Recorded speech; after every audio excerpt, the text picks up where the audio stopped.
Que bom, querido amigo, querida amiga, querido irmão, querida irmã, contar mais uma vez com a sua presença aqui no nosso canal Nossas Letras e Algo Mais.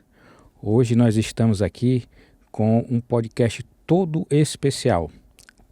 A Semana Santa se avizinha e nós resolvemos trazer aqui um convidado especial para tratar do título O Significado Divino da Páscoa. Estou aqui com a minha amiga e irmã Ruth. Tudo bem, Ruth? Tudo bem. Tudo bem? Boa noite. E o nosso convidado é o pastor Benedito Muniz. O pastor Benedito Muniz foi pastor durante 7 anos lá na Vila Guarani, também na Central de Santo André, em Moema, enfim, vários distritos ali da Grande São Paulo, e hoje ele é consultor de empresa na área de pessoas. E eu saúdo o senhor, pastor, lhe dou aqui as boas-vindas ao canal Nossas Letras e Algo Mais, e saiba do prazer que nós temos em ter a sua presença aqui conosco. Ok, boa noite, Wesley, a Ruth.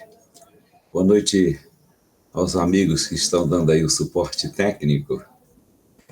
E a você que já entregou sua vida a Jesus, e a você que ainda não o conhece como Redentor, assim, pessoal, de uma forma experiencial.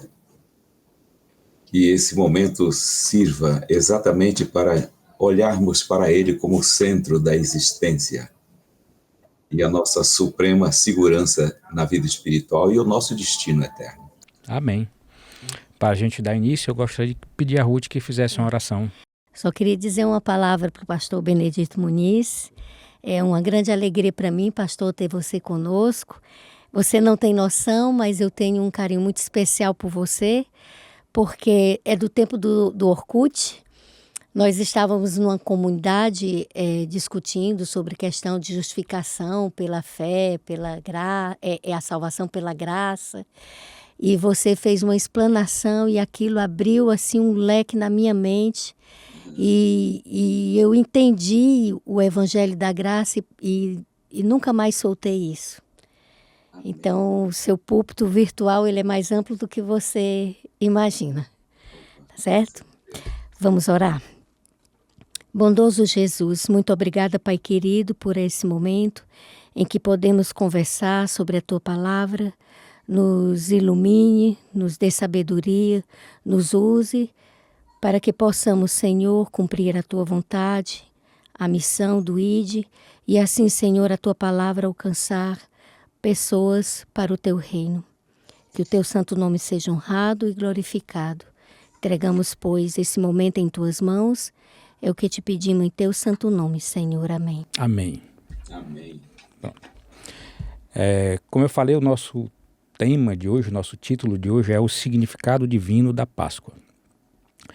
É certo que a tradição e a cultura ocidental, quando você fala em Páscoa, as pessoas elas já têm uma certa imagem à cabeça, né?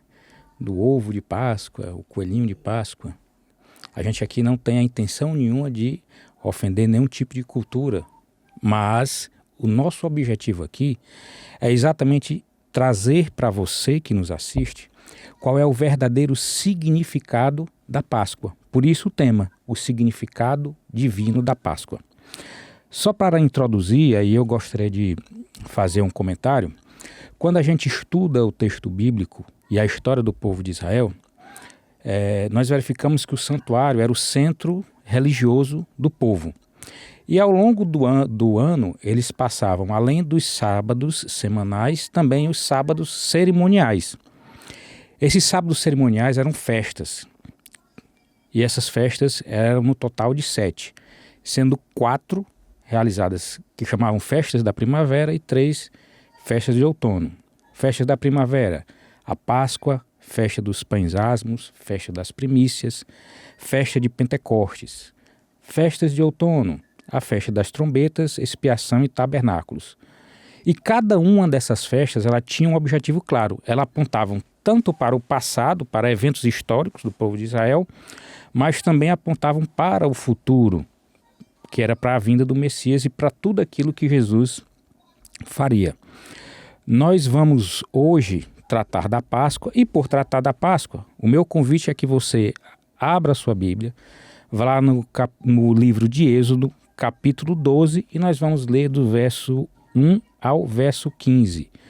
Então, livro de Êxodo, capítulo 12, versos 1 a 15. Disse o Senhor a Moisés e a Arão na terra do Egito: Este mês vos será o principal dos meses, será o primeiro mês do ano.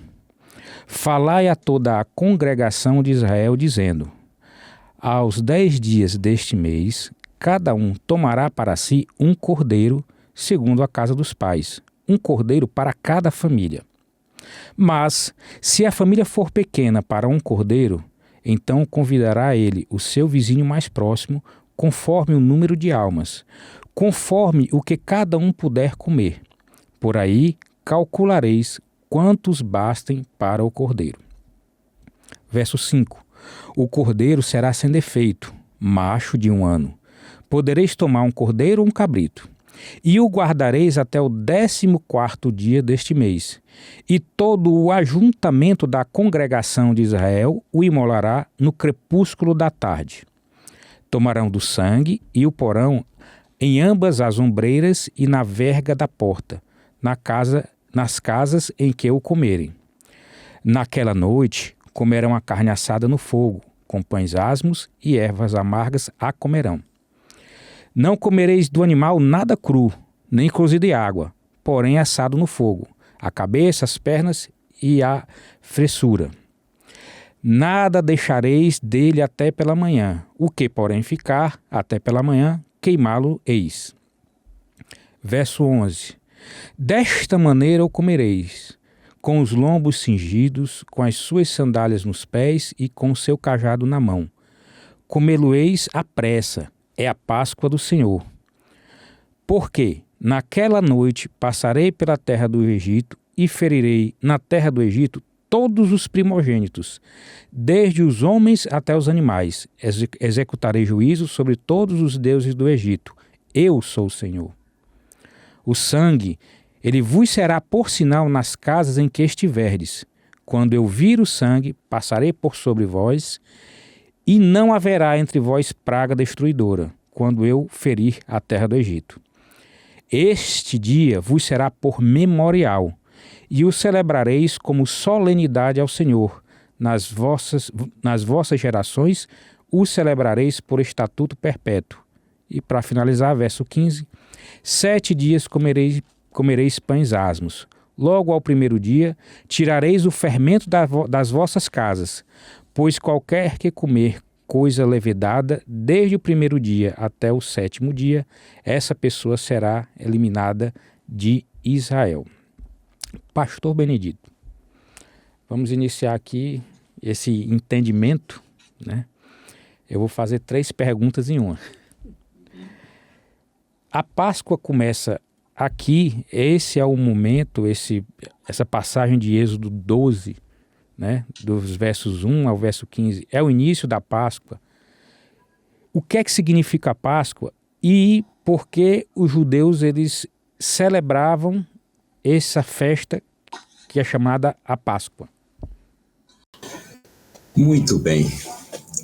A Páscoa foi instituída na saída do povo do Egito, né, ali no Êxodo, como uma comemoração da libertação do domínio da escravatura egípcia.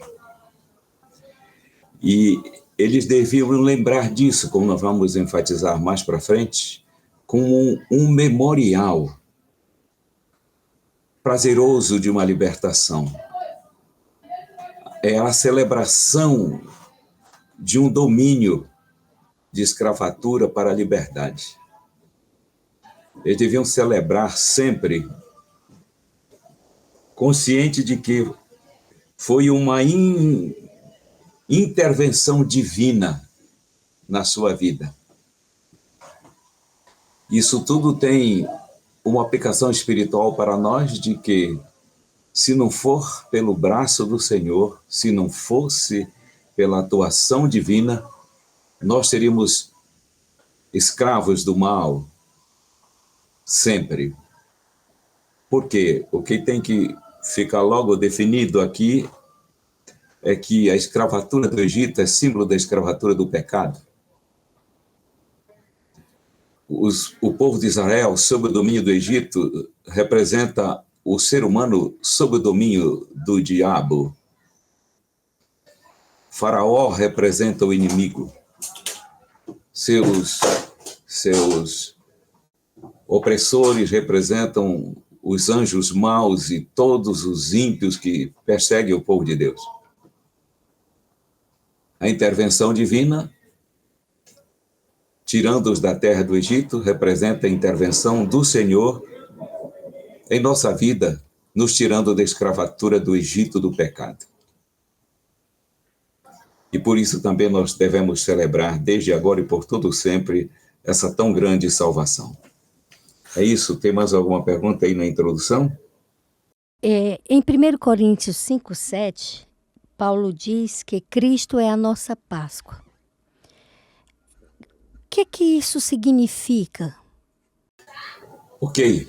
Cristo, como nossa Páscoa, ele é a síntese de tudo que aconteceu ali no Egito, e os israelitas eles tinham que ter essa noção, mas para isso parece que não ficou tão claro como para nós. O apóstolo Paulo, então, vai ter essa noção dessa libertação espiritual.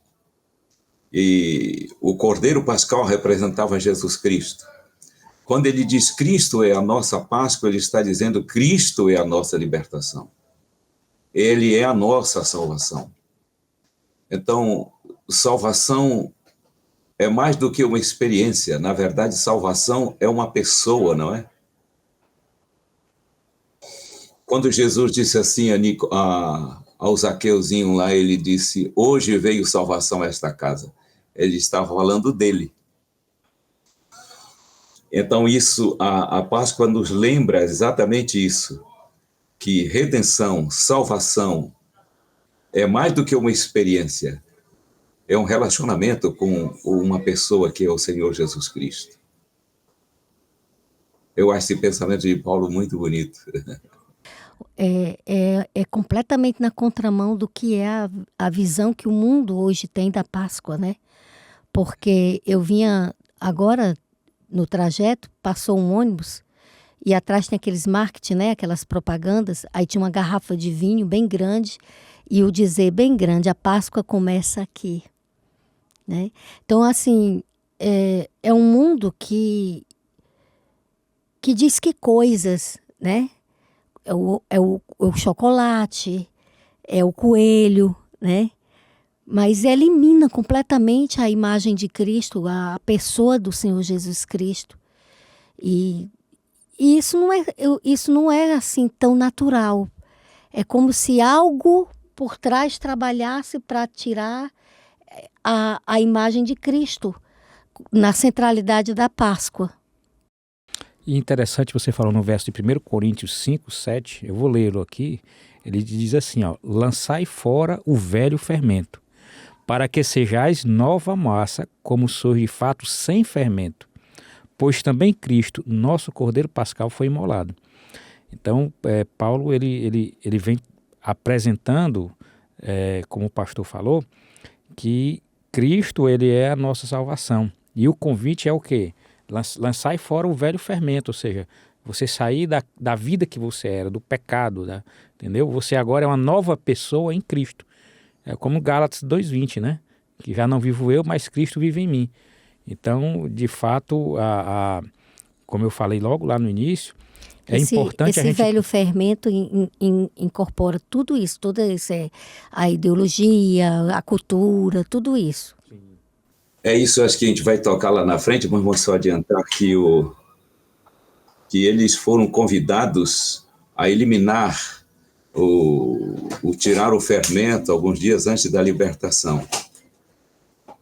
E Paulo diz, nós temos que fazer isso porque o Cordeiro já foi imolado, quer dizer, enquanto eles estavam numa perspectiva, nós temos isso como história, né?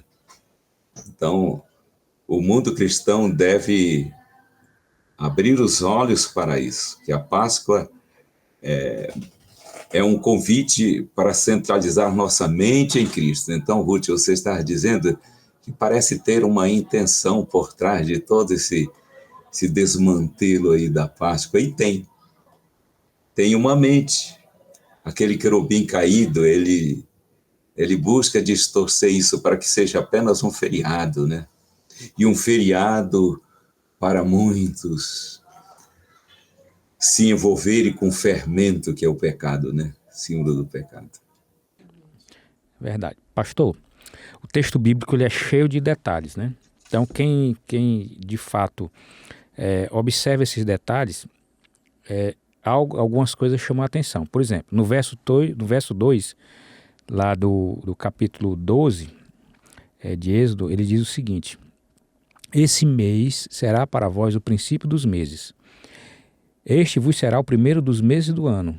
A minha pergunta é, quem lê aí diz assim, bem, o primeiro mês, por que uma nova contagem de tempo, né? Porque a gente sabe que ali o primeiro mês do calendário judaico era o mês de Nissan, o mês de Abib, né? Que corresponde para a gente o mês de março ou abril, né? Por isso que a gente sempre celebra a Páscoa nessas datas. Então, assim, por curiosidade, por que houve essa nova contagem do ano, né? Do tempo. Do tempo, né? É verdade.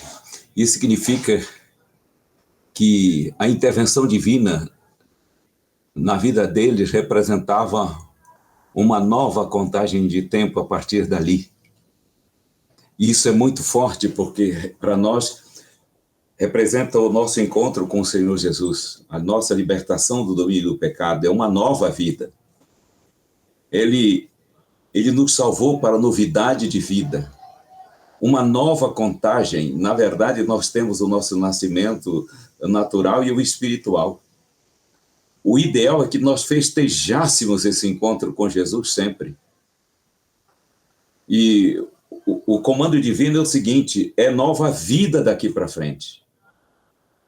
Vai ficar para trás toda essa noção de escravatura e vem um novo momento, um novo tempo, uma nova era na vida do povo e das pessoas.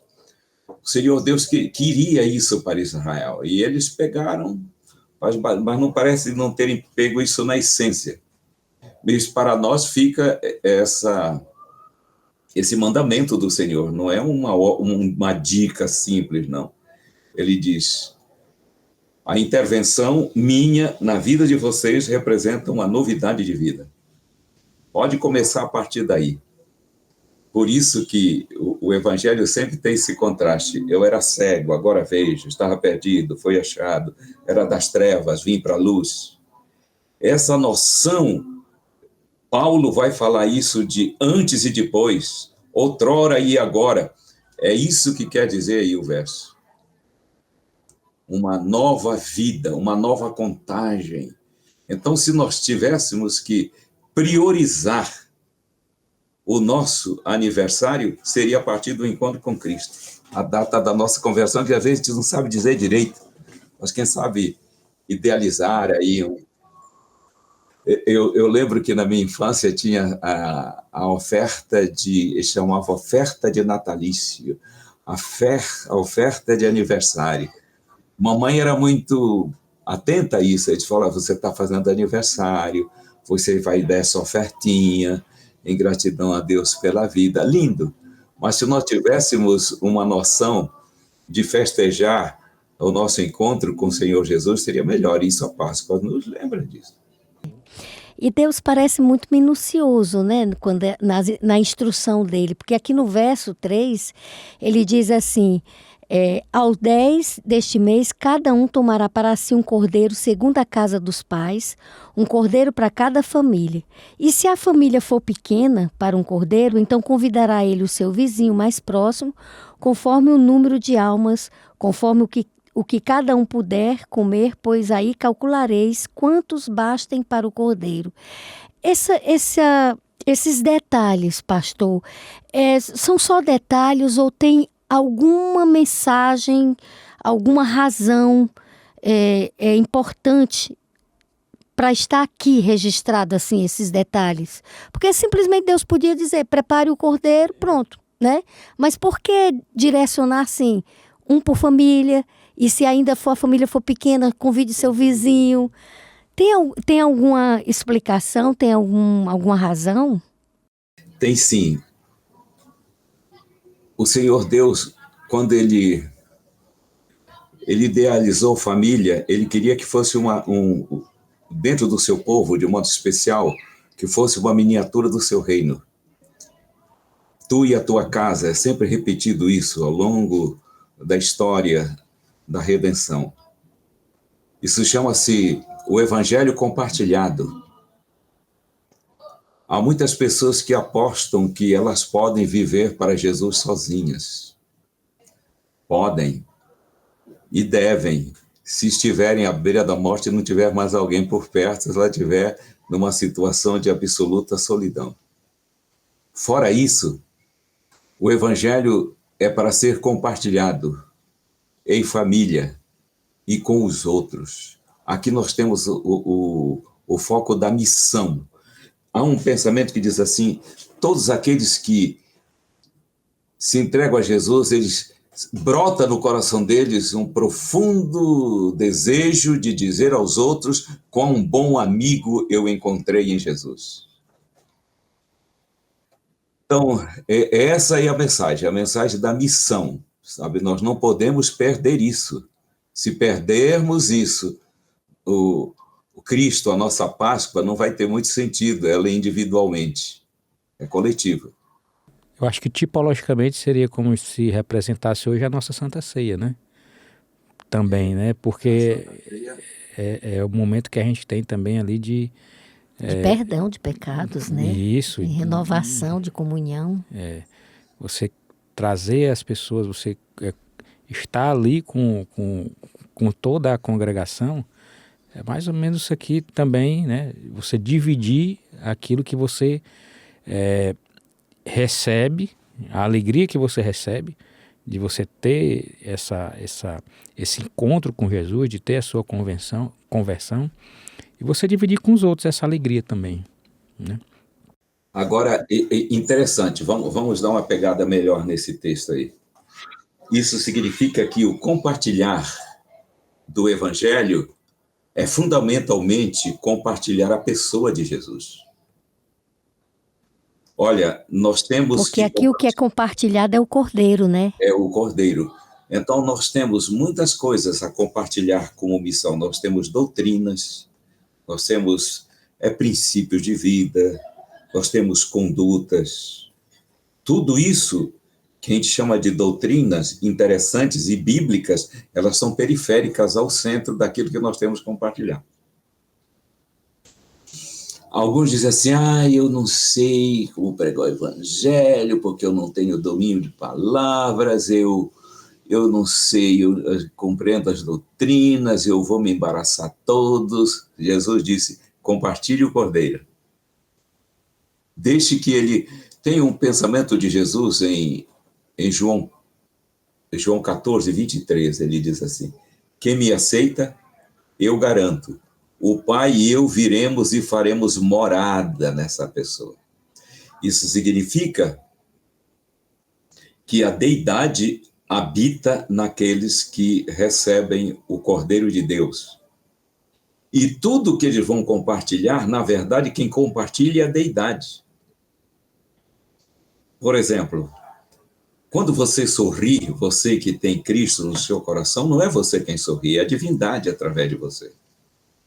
Quando você obedece, quando você tem postura ética, bíblica, é Ele através de vocês. Nós não temos competência para nada. Quando eu perdoo, é Ele perdoando através de mim. Quando eu cumprimento, é Ele cumprimenta através de mim. Quando eu oriento, é Ele. Quando eu ministro uma palestra, é Ele ministrando através de mim. Isso é compartilhar o Cordeiro. Que tudo na nossa vida fale de Jesus. Por isso que tem um pensamento, parece que ele é atribuído a Lutero, não sei, mas eu acho ele lindo. Ele diz assim: pregue, quer dizer, compartilhe, e se for preciso, fale. E significa que, ao sairmos em nossa casa, nós estamos compartilhando o Cordeiro, através de uma postura saudável, através de relacionamentos que são verdadeira fonte de saúde física, emocional. Ao sairmos para as ruas, a consciência deveria ser: eu vou partilhar o Cordeiro. Até no meu modo de andar. Olha, 55% da nossa comunicação é não verbal. Cristo aparece no olhar. Ele aparece na maneira como eu ando, inclusive. Toda a minha postura física está falando, bem ou mal. E ela está falando de Jesus. É isso que é o compartilhar do Cordeiro, é isso. Que tal com isso para a vizinhança, hein? As pessoas que saem compartilhando o Cordeiro, às vezes elas estão pregando sem falar. As pessoas chegam e dizem assim: você é crente, não é? Você é cristão, não é? Claro, porque Jesus está bailando no seu rosto. Lembrei agora, Ruth, aquela história. Eu fui chamado a fazer um trabalho na minha área profissional, e lá era um ambiente bem conflituoso, e eu, quando cheguei, observei lá, e aí eu, obviamente, que tentei, da minha forma, trazer as pessoas a pararem, se acalmarem, refletirem em tudo que estava acontecendo e tentar dar uma solução. E isso foi uma, duas vezes, até que um dia um cidadão olhou para mim, né? Aí ele já mandou uma mensagem, ele disse assim, doutor, o senhor é adventista, né? Eu disse, sou. Eu sabia. A sua calma, a sua paciência são frutos do Espírito, eu estou querendo chegar lá.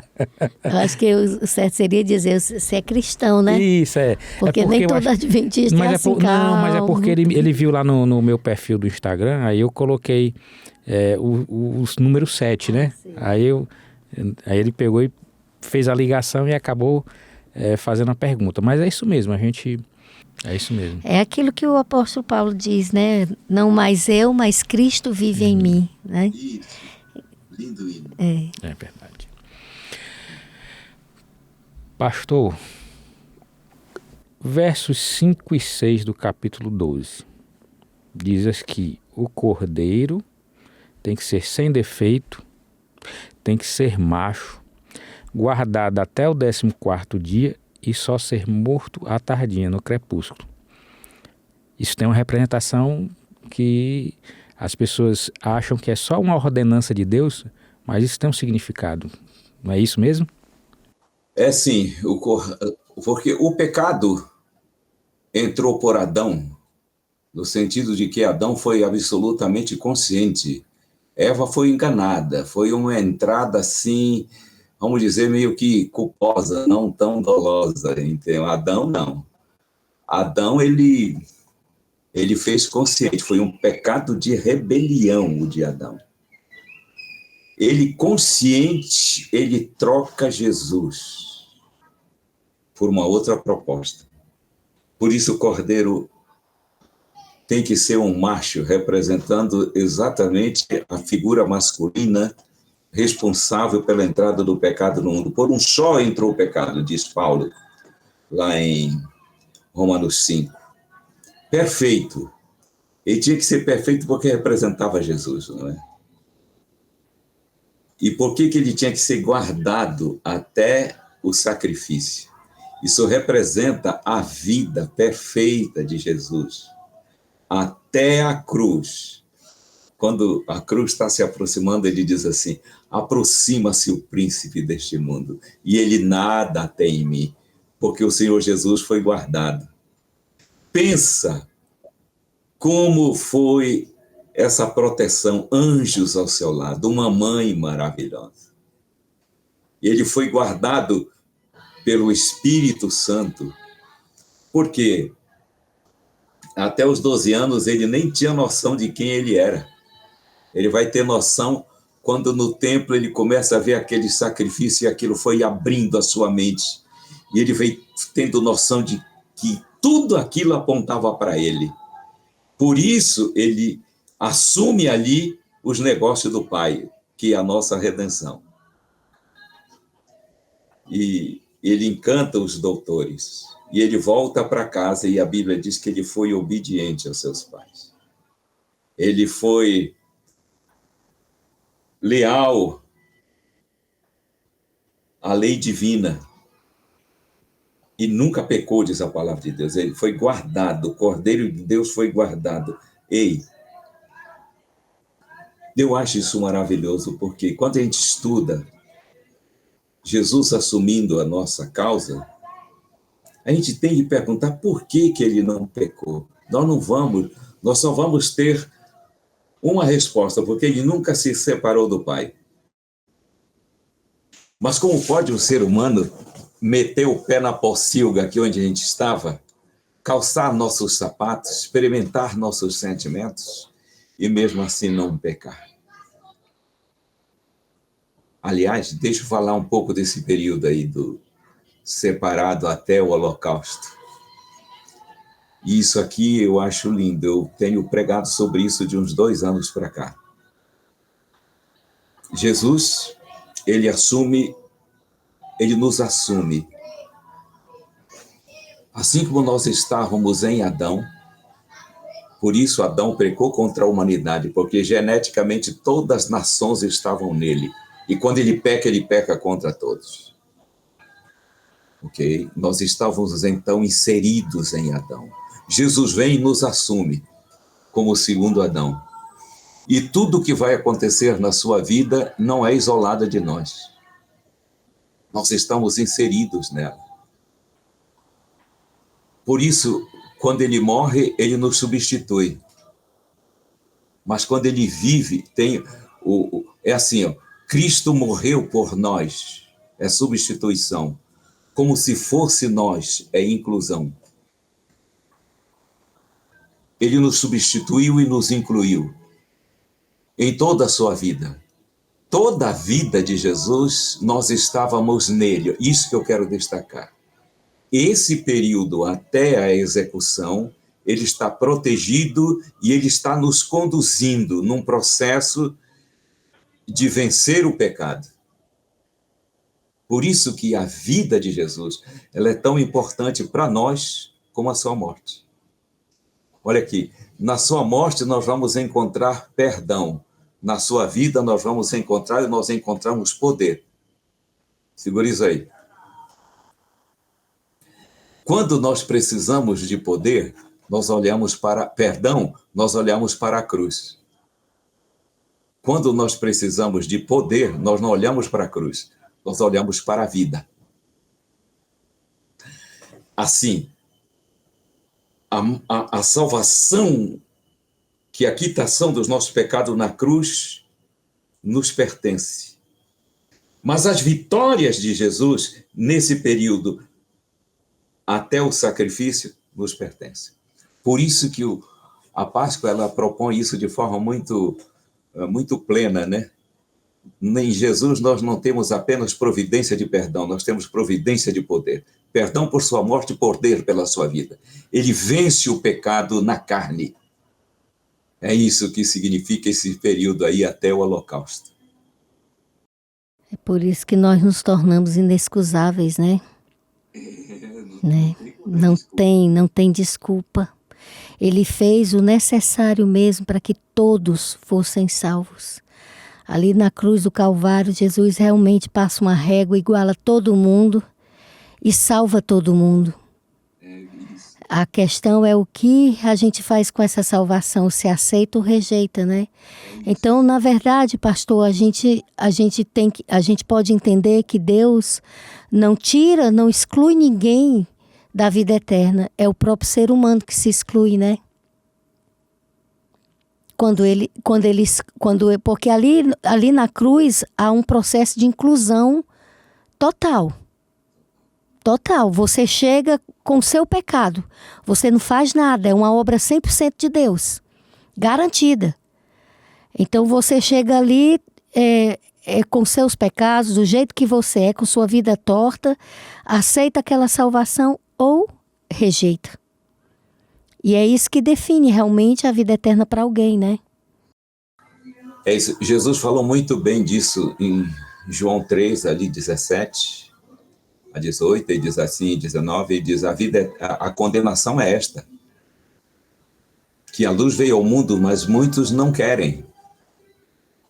Porque ele diz, eu não vim condenar, eu vim salvar.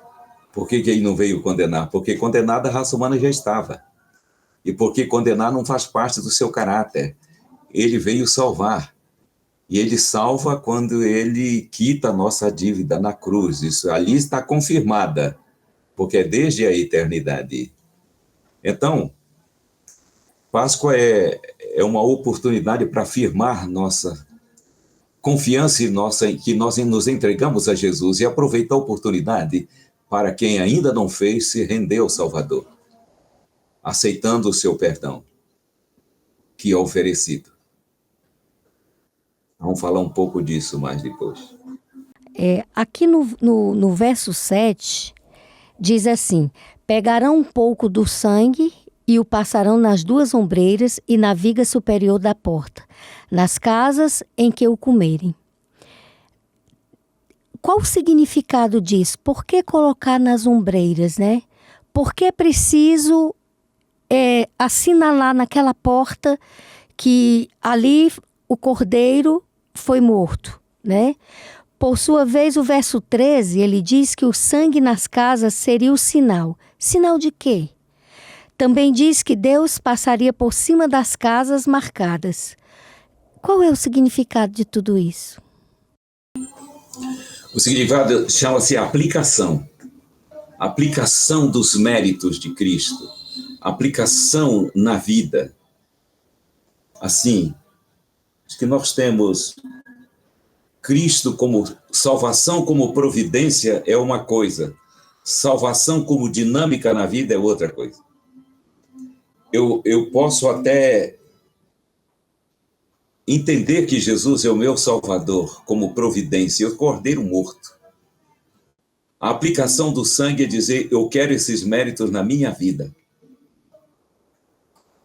A aplicação significa que eu aceito Jesus e os princípios do seu reino na minha vida. Nós chamamos isso de sabedoria. Que quando um conteúdo expresso é o que nós chamamos de mensagem. Conhecimento é a assimilação do conteúdo porque me interessa. Sabedoria é a aplicação disso tudo na vida. Olha, a grande mensagem da Páscoa é que o Cordeiro morreu, foi imolado, Jesus Cristo. Isso é o conteúdo, isso é a mensagem. Saber que, de fato, isso é real e quitou nossa dívida espiritual é o conhecimento. Sabedoria é aplicar isso na vida, é querê-lo na vida. Nos umbrais da porta é para que todos vejam. Okay? Não é algo oculto, é algo que aparece. Quem quiser ver, que veja, sabe? Sinal significa que o anjo viria, mas quando ele visse o sangue, ele passaria por cima. Assim,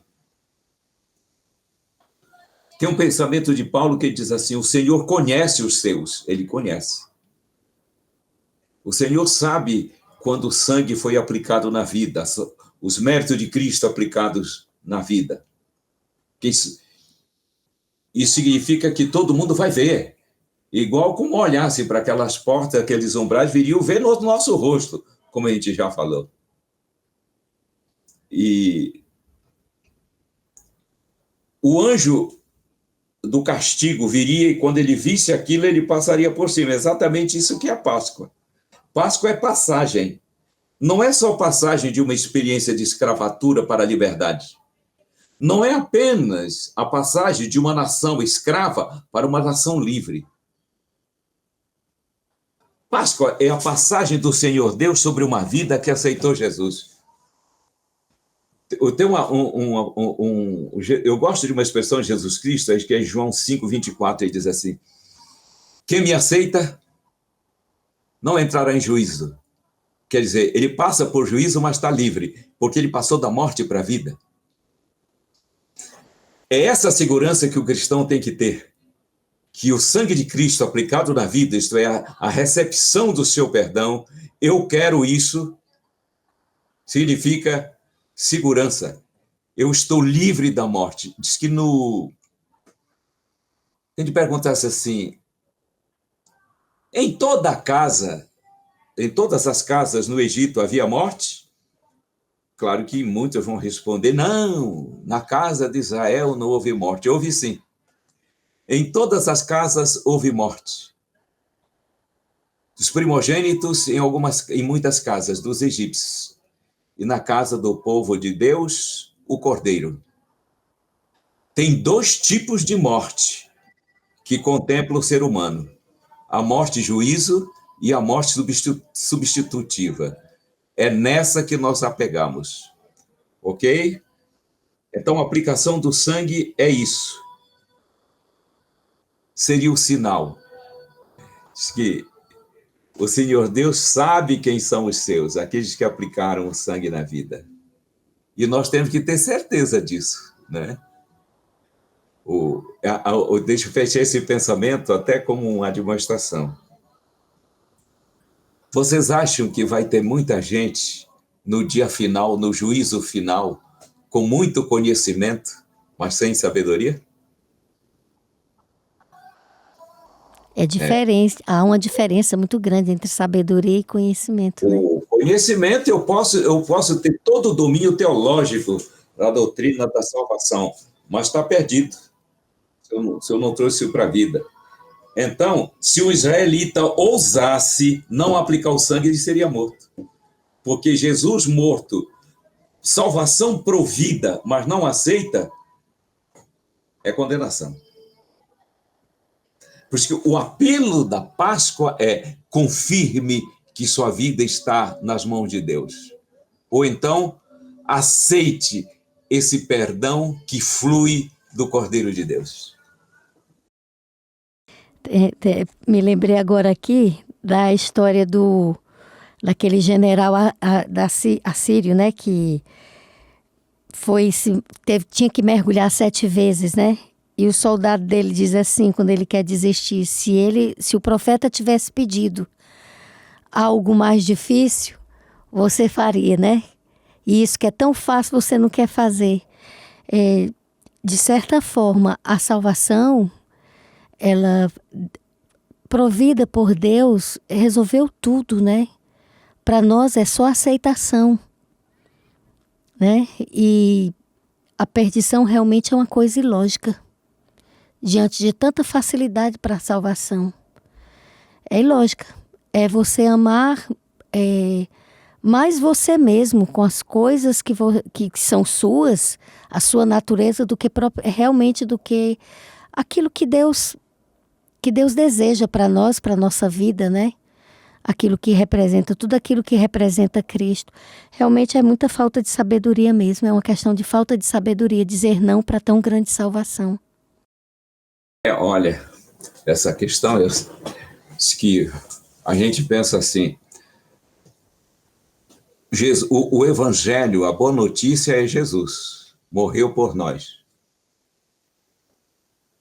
A narrativa disso é toda a revelação escrita, pregada. E nós temos que a aplicação do sangue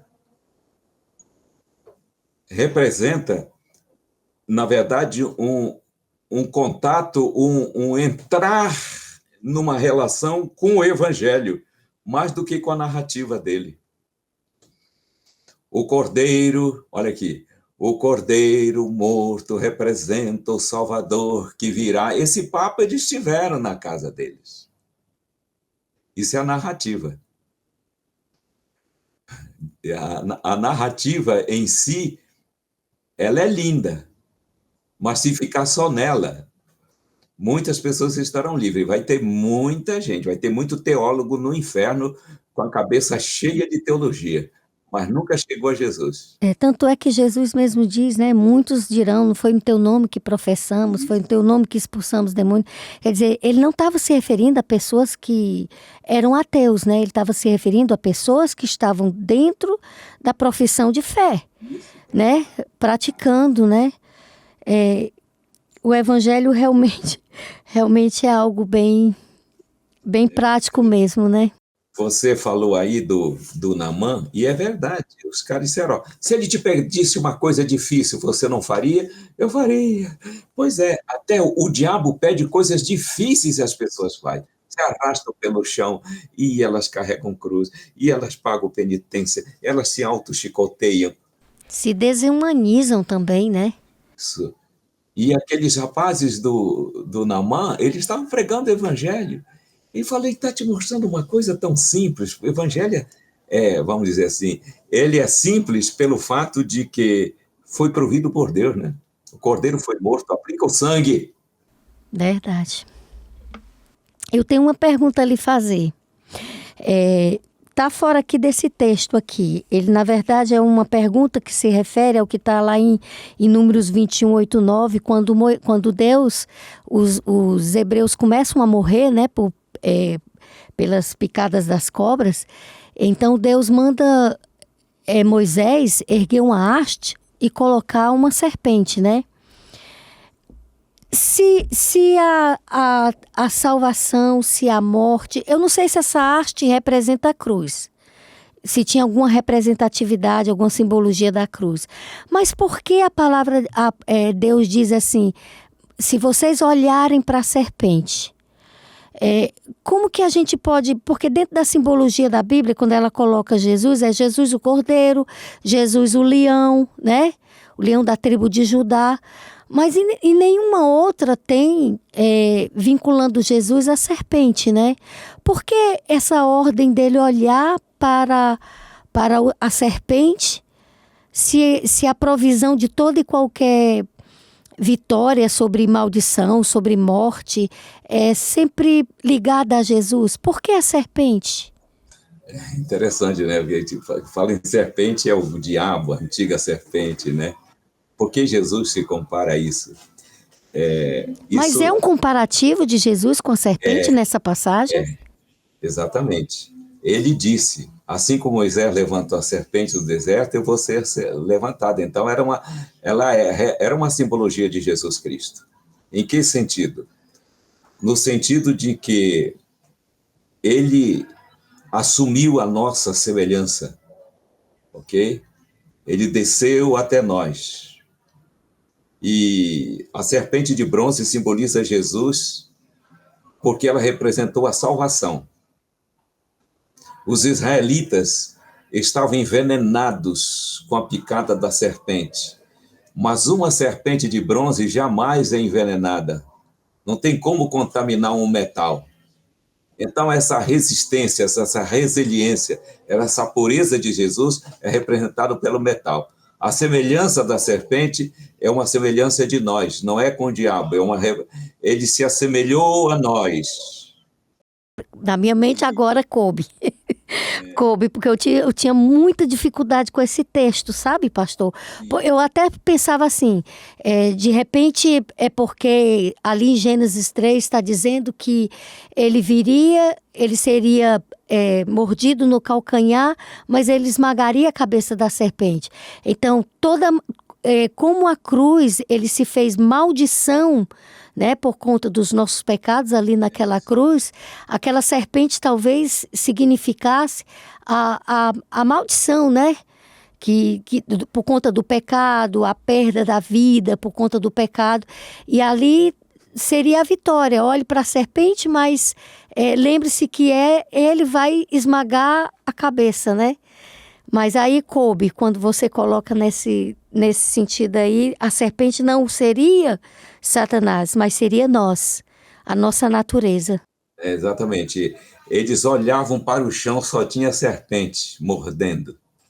Se olhem para aquela haste, que também tem uma serpente, mas ela não está contaminada, ela é a cura. Ela é a cura. Obrigada, pastor.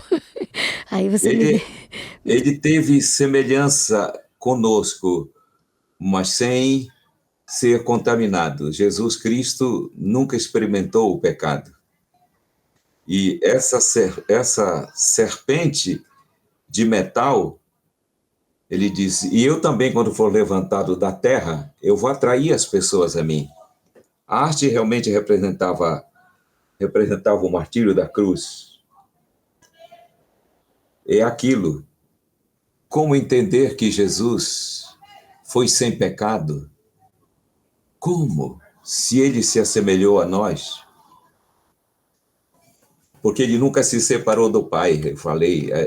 Foi estranha a separação do Pai na cruz. Ele disse, por que me desamparaste? Foi um grito. Ele sempre esteve ligado ao Pai, de tal maneira que a separação do Pai, porque ele morreu abandonado pelo Pai na cruz, foi um grito, foi uma experiência estranha para ele. Então, assim como a serpente de bronze não tinha veneno, Jesus tomou a nossa natureza humana, semelhante à nossa carne pecaminosa, mas sem pecado. É isso. Também porque o próprio Evangelho diz que ele era o filho unigênito, né? Quer dizer, que o único na gênese dele, né? Ele não poderia ser convencido do pecado, né? Por conta dessa ligação, então, com o Pai. Embora pudesse ter, tendo na natureza humana, a possibilidade, é isso? Ele podia muito bem ter pecado. Isso seria o desmantelo do universo. Porque aí a gente não teria mais Salvador, né? Porque se ele desistisse ou se ele realmente fraquejasse, nem estaríamos mais aqui. Não estaríamos. Maravilhoso Jesus, né, pastor? Maravilhoso. Então, essa serpente de bronze nos dá a segurança de que quem subiu ao madeiro foi o Filho do Homem, sem pecado. Assim, nós temos pecado inerente. E nós temos justiça sobre nós, perdão de Deus. Jesus, ele teve sempre justiça inerente e pecado sobre si. Ok? Então, essa serpente diz que ele se assemelhou a nós, mas os nossos pecados caíram sobre ele, mas ele mesmo nunca teve. Mas essa justiça é a justiça imputada, né? Que é dele. É assim. O Senhor Jesus assumiu a nossa justiça punitiva. Ele foi punido por nossos pecados. E conquistou o direito de nos dar a sua justiça perdoadora. Então, nós temos justiça perdoadora, porque ele ficou com a nossa justiça punitiva. Ele tinha pecado sobre si, mas não em si. Em si ele tinha justiça, caráter, organização espiritual, perfeição. E nós temos justiça sobre nós, embora tenhamos pecado inerente que na glorioso dia da volta de Jesus vai desaparecer. Vamos ser libertos pela graça e bondade do Senhor. Amém. Pastor, retomando aqui a Êxodo 12, né? Verso 8, ele diz assim, que eles deveriam assar o animal, comer com pães ázimos e ervas amargas. Já nos versos 15 a 20, mais um pouco adiante, é destacada a festa dos pães ázimos. Para quem nos assiste, né? Você imaginar assim, mas comer com pães ázimos, ervas amargas, o que é que isso significa? Que simbologia isso tem? Eu gostaria que o senhor explicasse só para por que é esse destaque para esse tipo de pão, né? Para esse tipo de erva. Sim, o cordeiro assado. O cordeiro assado representa o Senhor Jesus no seu sacrifício por nós. O fogo da punição queimou completamente o Senhor Deus. Ele foi esmagado por nossos pecados. Eles assaram aquele cordeiro, isso significava a justiça punitiva sobre o Senhor Jesus. Comer com pães ázimos seria o pão sem fermento. A aproximação de Jesus nos leva à consciência de que nós temos, por seu poder, de abandonar o pecado. Okay? De festejar a relação com ele, a salvação nele, tendo aversão pelo pecado. O pecado não deve mais ser o nosso projeto de vida. Embora João diga assim que quem diz que não peca está mentindo, mas ele diz também, aquele que está em Cristo não peca. Quer dizer, em Cristo nós não temos mais aquela postura do pecado arquitetado, planejado, que é a rebelião. Eu levanto a mão e digo, eu peco sim. Ok? Isso seria um pão com fermento, que não devia ser comido na celebração da Páscoa. E por isso que aquele texto que você leu ali, de Paulo, ele diz assim, festejemos com os pães asmos, porque o cordeiro já foi morto. Eles festejavam com o cordeiro, símbolo do Senhor Jesus.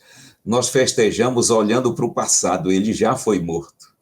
Quer dizer, se eles tinham devoção pelo cordeiro que viria, muito mais nós pelo cordeiro que já se foi. Então, Páscoa é uma convocação ao abandono do pecado. Eu não tenho mais vínculo, não devo ter vínculo com aquilo que desagrada o meu Deus. É um ajuste à sua vontade e ao seu querer. Esse é o processo da santificação. No caso, quando você diz isso, no caso, é não ter prazer em fazer coisas antigas que eram feitas antes de conhecer e se relacionar com Cristo, né? É isso. Isso não é uma convocação à impecabilidade. É importante frisar isso, porque há pessoas que pensam que o ser humano pode alcançar a impecabilidade. E isso é um engano, né? Porque não deixa de ser um pensamento de que a pessoa pode produzir salvação em si. Né? Então é interessante realmente esclarecer isso daí, né? Que a impecabilidade ela não existe. O que não existe mais é o prazer ao pecado, né? De cometer o pecado, né? A gente passa a se entristecer, a gente passa a desejar lutar, a ter vontade de abandonar, né? Por conta da presença de Cristo na nossa vida. E as ervas amargas deveriam marcar o início de uma vida sem escravatura. Por resto da vida, eles iam lembrar do amargor do que é ser escravo. Então, na nossa vida com Jesus, nós devemos ter para com o pecado essa aversão. Ei, o pecado judia, hein? O pecado judia, ele é amargo, ele é duro, ele é cruel. E diz também que eles deviam comer apressadamente, né? Apressadamente significa a pressa que as pessoas têm que ter de sair do Egito do pecado. Lembra de Jesus chamando Zaqueu? Jesus olhou e disse, está querendo me ver, não é? Zaqueuzinho ali na árvore, ele falou, está querendo me ver. Vamos fazer o seguinte, desce depressa. Desce depressa. Pressa temos que ter quando se trata da nossa entrega a Jesus. Nós já fizemos, mas você que ainda não fez essa entrega plena a Jesus, tem que ter pressa dessa libertação da opressão, da escravatura, do pecado. Ei, eu tenho um pensamento que corre por aí, diz assim, tudo no tempo de Deus, não tem? Tudo no tempo de Deus. Coloca isso para projetos de vida, realizações, namoro, casamento, definições profissionais, mas não põe isso no relacionamento com Deus. Por quê? Porque o tempo de Deus é agora. Hoje é o tempo da salvação. É preciso pressa para entregar. Eu pergunto, você que está ouvindo e ainda não fez isso, você está enrolando para entregar a vida a Deus? O que é que está faltando? Ele tem pressa, porque ele sabe o inimigo que nós temos. Ele olha para Zaqueu e diz, rapaz, venha. venha, eu vou para a tua casa hoje. Zaqueu desceu a toda pressa, diz a palavra de Deus, e o recebeu gostoso. Eu gosto dessa tradução. É gostoso receber Jesus. Essa gostosura de cair fora do Egito do pecado. Arruma tudo, põe sandália no pé, fica na posição de que deu, chega, acabou, vitória, o Egito ficou para trás. Libertação, é essa a mensagem. É interessante agora, o senhor fez a explicação, e aí quando a gente vai para o texto aqui, no verso 11, ele diz assim, né? Comereis com os lombos cingidos, com as suas sandálias nos pés, com o cajado na mão, comei-os com pressa. E aí é para estar pronto toda hora, né? A todo instante você tem que estar preparado 24 horas por dia, como se você já estivesse ali no ponto de fazer a sua viagem, fazer o seu encontro, né? E uma curiosidade, pastor, que no verso diz assim, ó, que não é para deixar dele nada pela manhã, só que o que ficar, queimá-los-ei, né? Aí, por que essa representação? Qual é o significado de queimar esses restos? Ou seja, o que eu não comi eu tenho que queimar. Aí é uma curiosidade que eu tenho, acho que quem está escutando a gente também deve ter essa curiosidade. Nada do que Jesus fez por nós, ele é pleno, a salvação em Cristo ela é plena. Sobrou, sobrou, então queima, e eu aceito isso como um cheiro suave, disse o Senhor. Não se dispersa nada de Jesus. Jesus não é relativo, ele é absoluto, sabe? Hoje nós vivemos a tal da religião self-service.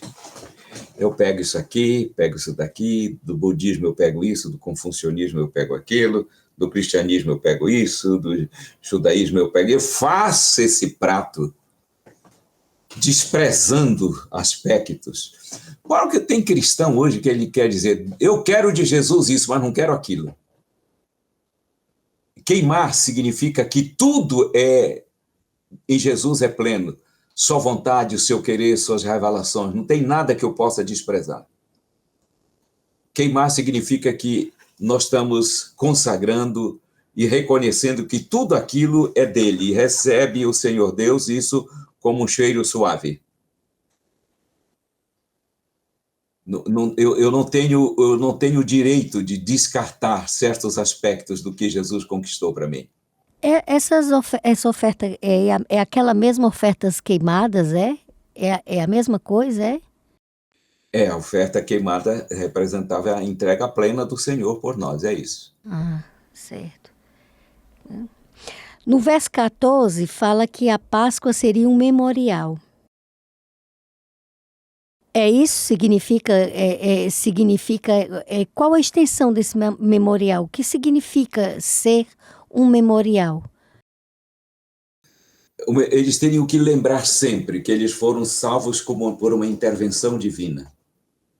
Não foi o braço de Israel que tirou, a palavra de Deus diz, mas fui eu quem tirei vocês. Como eles viram que foi um ato absolutamente fora da força humana, eles deviam lembrar disso. A Páscoa deveria marcar para ele o seguinte: Deus é o tudo, ele é o cabeça. A ação salvífica foi dele, e ela foi plena. Lembrem-se sempre disso.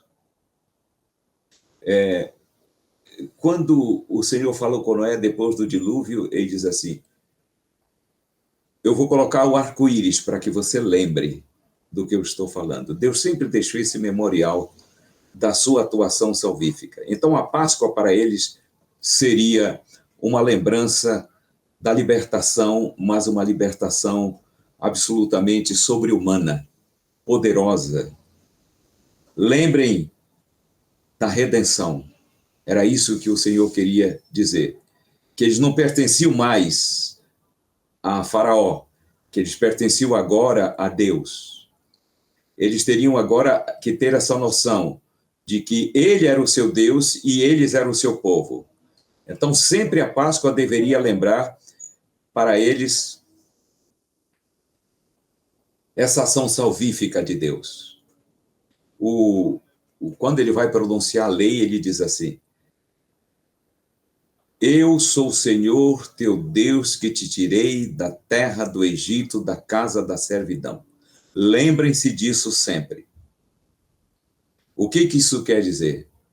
Que eles deviam lembrar que antes de exigência ética, Deus mostrou salvação plena. Eu te tirei da terra do Egito, da casa da servidão. Portanto, por isso, a causa de eu te pedir, não terás outros deuses diante de mim, não farás imagens de escultura, e todos os mandamentos, essas normas éticas são precedidas pela atuação salvífica do Senhor Deus. Então, o que eles tinham que lembrar sempre é que Deus, antes de pedir conduta, ele mostrou redenção. Isso é toda a estrutura da doutrina da salvação para nós, os cristãos. Interessante que quando a gente vai falar sobre os 10 mandamentos, a gente esquece esse preâmbulo, né? Os 10 mandamentos impressos sem esse cabeçalho é legalismo. Na verdade, esse cabeçalho, ele é o evangelho. Os 10 mandamentos são as normas do reino. Esse cabeçalho é a causa. Os 10 mandamentos são os efeitos. Só existe os 10 porque teve esse primeiro, né? Teve a salvação.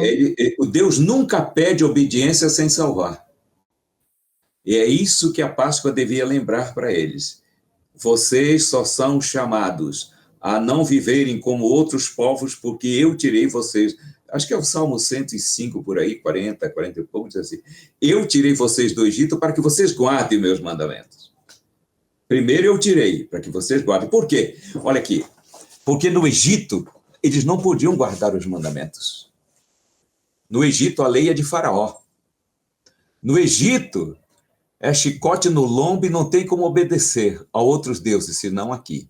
Então, para que o povo obedecesse, foi preciso salvar. A lei de Deus não foi dada no Egito, porque no Egito a lei é de Faraó. Ele tira do Egito e dá a lei num contexto de liberdade. Então, lembrem, celebrem a Páscoa com essa consciência de que vocês foram libertos. Para quê?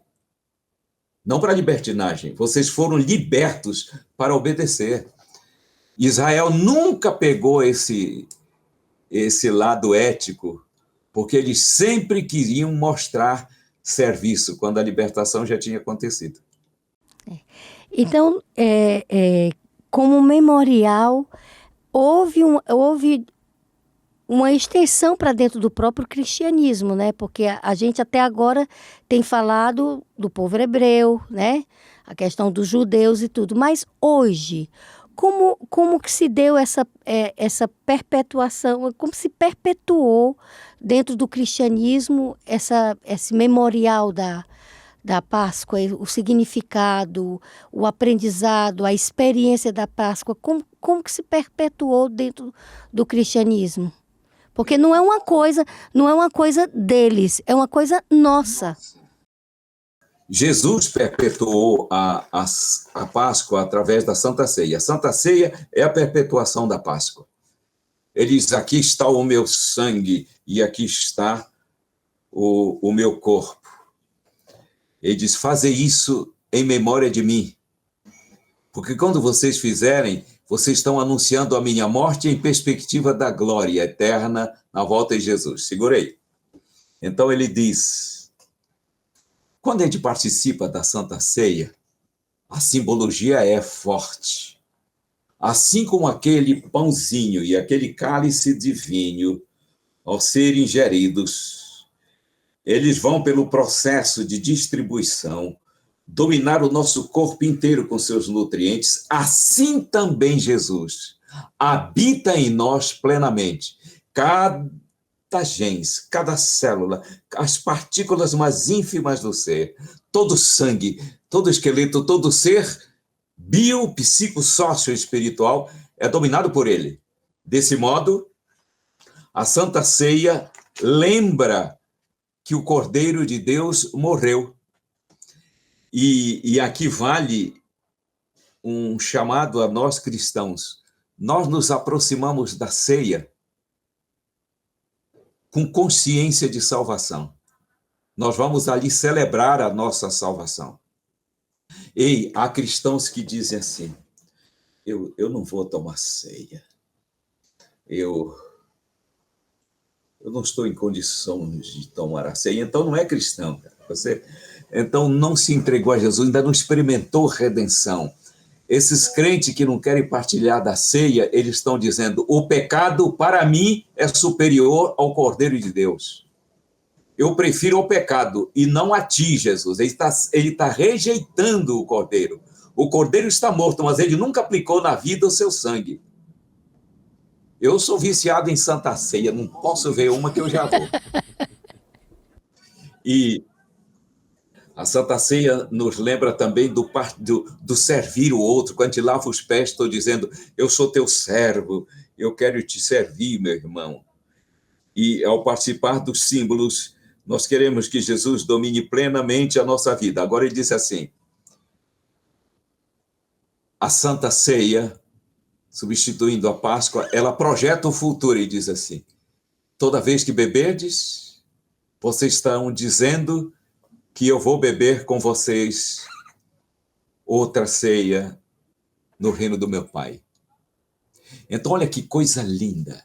A Páscoa cristã, ela diz para nós, nosso passado está resolvido em Jesus. Nosso presente está assistido nele. E o nosso futuro está garantido nele. Se é assim, se o meu passado está resolvido, a paz substituiu a culpa. Se o meu presente está assistido nele, a angústia cedeu lugar para a confiança. E se o meu futuro está garantido, significa que a minha ansiedade abriu espaço e a esperança assumiu o comando da vida. Então, em Jesus, eu tenho ausência de culpa, de angústia e de ansiedade. Aí eu pergunto, essas três emoções, que são verdadeiras doenças, elas judiam do ser humano? O que elas causam, essas três?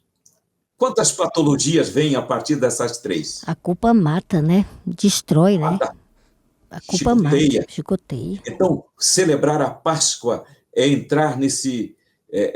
confirmar que nós somos do Senhor Jesus. E as pessoas que não tinham essa experiência, que então tomem posse dela.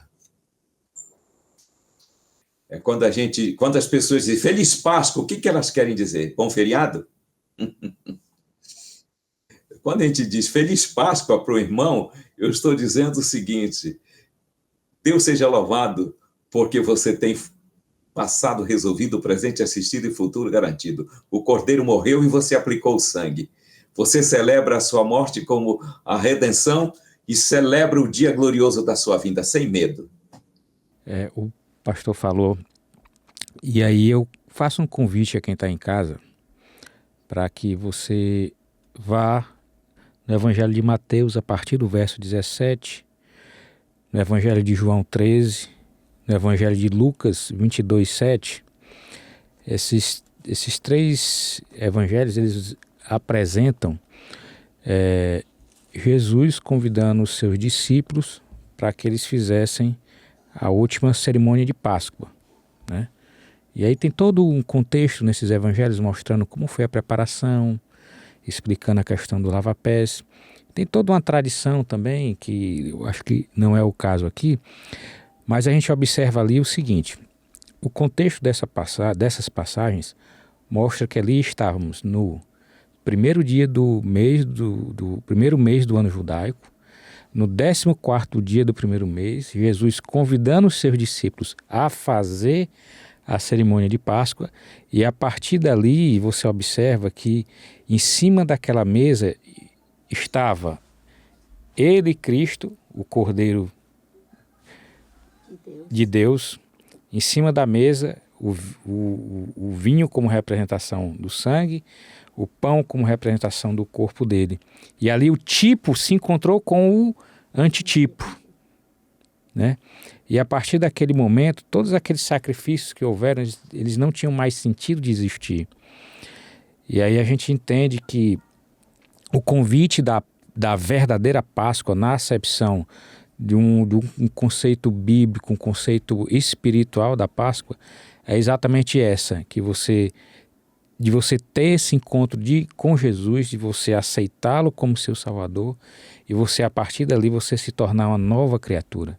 Então, é fantástico, porque a gente viu aqui em Êxodo 12, o que Deus apresentou para o povo de Israel para que ele fosse realizado durante todo um tempo, ou seja, para aquele momento, para aquela ocasião, mas também mostrava para eventos futuros, que se concretizou com Cristo.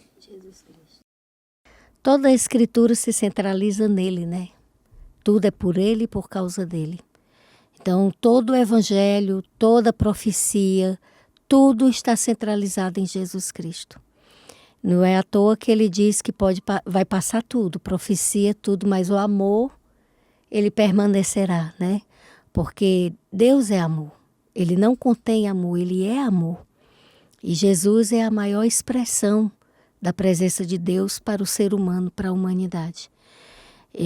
Rejeitar Jesus ou não aceitar Jesus é querer passar longe da verdadeira vida.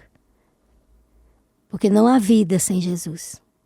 Pastor Benedito Muniz, antes de mais nada, nós queríamos mais uma vez agradecer e já de antemão dizer que novos convites virão. Tá certo? E deixa aqui o senhor com a palavra final, a sua mensagem final, que o senhor queira passar para as pessoas que vão nos assistir. E ao final, gostaria que o senhor só fizesse uma oração. Tá bem. Muito bom, obrigado a você que ficou aí conosco, olhando para o centro e o eixo da Páscoa, que é o Senhor Jesus Cristo.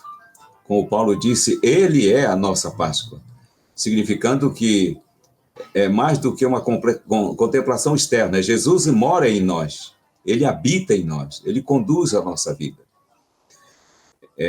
Assim como Israel foi liberto do Egito do pecado, do Egito de Faraó, o Senhor Jesus nos tirou do Egito do pecado, para sermos seus, para vivermos em celebração sempre dessa gloriosa redenção.